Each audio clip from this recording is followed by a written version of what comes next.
I see everyone looking up here and saying, who's this guy that's here? And what's he doing in our church? What's he doing here? What's he about? All this stuff. And that would be the natural reaction. The only thing, nobody said boo, which is good. Yeah, I'm here at the invitation of your wonderful pastor, Father Dan. As we come each year, some of you may be familiar because maybe you're already participating in donations for the organization of Food for the Poor that does special outreach to the poor and the needy, particularly in the countries of Central America, Honduras, Guatemala, El Salvador, Nicaragua, and in Haiti and Jamaica particularly. And now with extra special attention, Venezuela, because of the suffering they've undergone with the serious earthquakes. And it achieves two purposes. We come each year, and again, come bearing a great deal of thank you so much for the support from this wonderful parish of St. John Neumann for the mission and works of Food for the Poor through your very generous financial support and donations during the year, because it is so helpful to be able to do good for the needy. It also helps out at the churches each weekend. Myself, as a priest who speaks on behalf of Food for the Poor, and other priests go to parishes that invite us to talk about the mission. And it also gives a break to the priests who are so hardworking. Your pastor, Father Dan, does so much here to help this parish be so nice. It's nice that he gets a break and have some fun. Everyone likes to have fun. I'm sure he's enjoying himself, hopefully, I guess. So we hope so. So he'll be so happy to see all you when he's back. So whatever. So as far as myself, I am after 43 years of active duty in the Archdiocese of Philadelphia, I was granted my retirement and took up the ministry on some weekend visits to parishes for Food for the Poor. And the organization is just so impressive for the outreach of what's done. It's hard if you could get a picture, just a glimpse. If you were coming to church today and you saw people standing all through the church up and down the aisle, and you showed up and said, what are all these people doing for? And why do they all of them have a bucket in their hand? Well, what happens is in these towns and settlement areas, because they're really not towns, there's no paved roads or anything like that, people have to line up each day with buckets.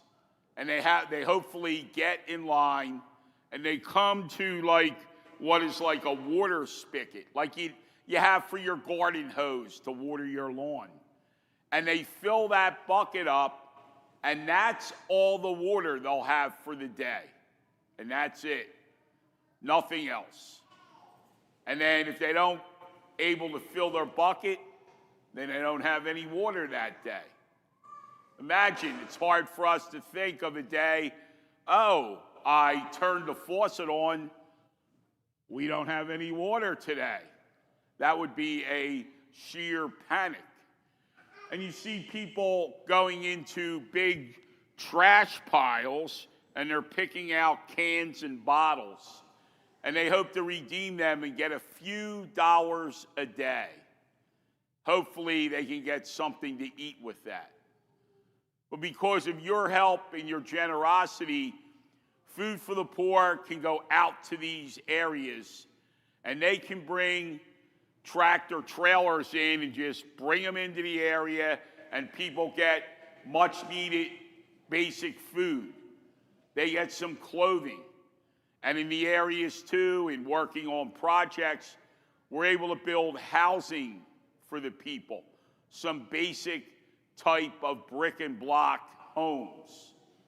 It gives them a sense of hope, because truly people in that situation, they think, I made it today, am I going to make it tomorrow? How am I going to do it day to day? But because of your help and your generosity, we're able to help.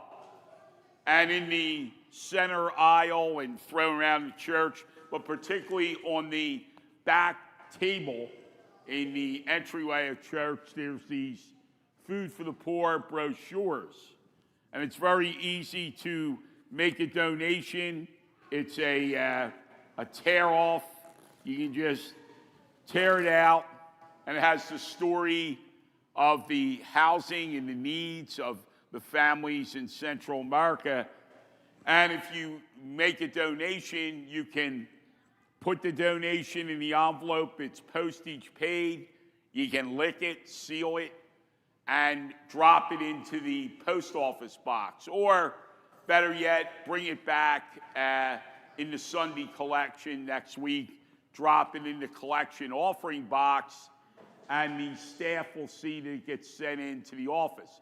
But as many people have generously so far, last evening and at 7:30 Mass today, I will be at the entryway with a donation basket. You're welcome to give me any donations that you wish to give, and I can get them back to the office when I return home tomorrow. Your goodness helps so many people. We heard the story of the weeds and the wheat. We are all called to be people who are wheat bearers. Wheat nurtures us. It's in most of our basic foods. Wheat provides goodness to others. Jesus calls us to be people. He calls us to be the wheat bearers by helping out and giving and helping all these destitute people. We truly are growing closer to Jesus, who calls us to give good news to those who are in need.